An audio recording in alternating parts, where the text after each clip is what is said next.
Another miracle is all of his incredible statements about the end of time. Incredible, I say incredible, but they're credible for us. We believe them. They might be incredible for other people, because incredible means unbelievable, but we believe them. But I'm using it hyperbolically. So anyway, the Prophet ﷺ told us, who told the Prophet that the buildings in Mecca would reach the tips of the mountains? Like, who could have imagined that in the 7th century, to have skyscrapers that reached the tips of the mountains? Who told the Prophet ﷺ that the mountains of Mecca would have tunnels? إِذَا بُعِجَتْ كَضَائِمُ مَكَّةَ. I mean, it's in a hadith. When the mountains of Mecca, when the base is drilled open, bu'ijat means to like pierce, right? So who told the Prophet ﷺ that? Who told the Prophet ﷺ that women would wear spandex towards the latter days? Because they didn't understand that hadith, kasiyatun ariyat, dressed and undressed at the same time. We understand that, unfortunately, right? I mean, we understand that. But who would have understood that in the 7th century Arabia? Read the tafsir, they didn't understand it. They're like, how could you be dressed and naked at the same time? So they said things like, kasiyat fi dunya, ariyat fil akhirah. Everybody's ariyat fil akhirah on the Day of Judgment. We now know what that means. The Prophet ﷺ said that people would walk in marketplaces, badiyatul afkhad, with their thighs bare. Civilized people never do that. Primitive people don't create marketplaces. Primitive people barter. You know, they live they don't have marketplaces. That's the difference between civilized, one of the differences between civilized and, so he's talking about people in aswaq, in malls, walking with shorts on. Who told the Prophet ﷺ? I mean, there's so many things that he said. Who told him that destitute Bedouin would be vying with one another to build tall buildings in the Arabian desert? Who told him that all this money would come to the Arabian Peninsula? Who told him that the Arabian Peninsula would be turned into gardens and have green, I mean, it was desert. Like, now you go and you can see these amazing gardens. I mean, they actually have skiing in Dubai. Like, they have snow.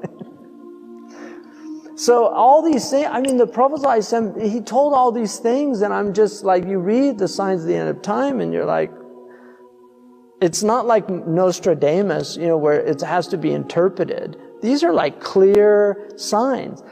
I mean, the Prophet ﷺ said that children, he said, al-mataru sayakunu qayda. Like, rain would be acidic. Qayd means to burn. Who told him about acid rain? And then who told him, sallallahu alayhi wasallam, about, I mean, we know, I'm just saying rhetorically, you know, that these for us, these are all signs. He said, وَالْوَلَدُ غَيْذَ, the child would be filled with rage. Children would be filled with rage. It's amazing. And he said, يَفِيضُ اللِّئَامُ فَيْضَ وَيَغِيظُ الْكِرَامُ غَيْظ. He said that the low people would be everywhere. And he said noble people would diminish. They would just begin to disappear. He said, how will you be when you're amongst the leftovers of humanity? Like, the party's over. It's all the crumbs and the scraps. I mean, just look how people dress. Look how people have always dressed nobly throughout human history. Nobody ever dressed like modern people. Nobody in history. Romans had togas. You know, the Persians had their robes. You know, all these people, I mean, even native peoples had their feathers and because they knew, they had some sense of what human beings are. Now people walking out, they walk around they pay hundreds of dollars for rags. They pay hundreds of dollars for rags. What's happened to human beings that this is their state? I mean, you have to marvel at the leftovers. It's just amazing. But there were days, I mean, look, there were days when heroes walked the earth. Like, now they want to, every hero they just have to tear down. Everybody of any distinction, they have to tear them down. They have to destroy them. They have to expose them, show how they're just like everybody else. There's nothing special about them. You know, this is a sickness of people. It's all this leveling. And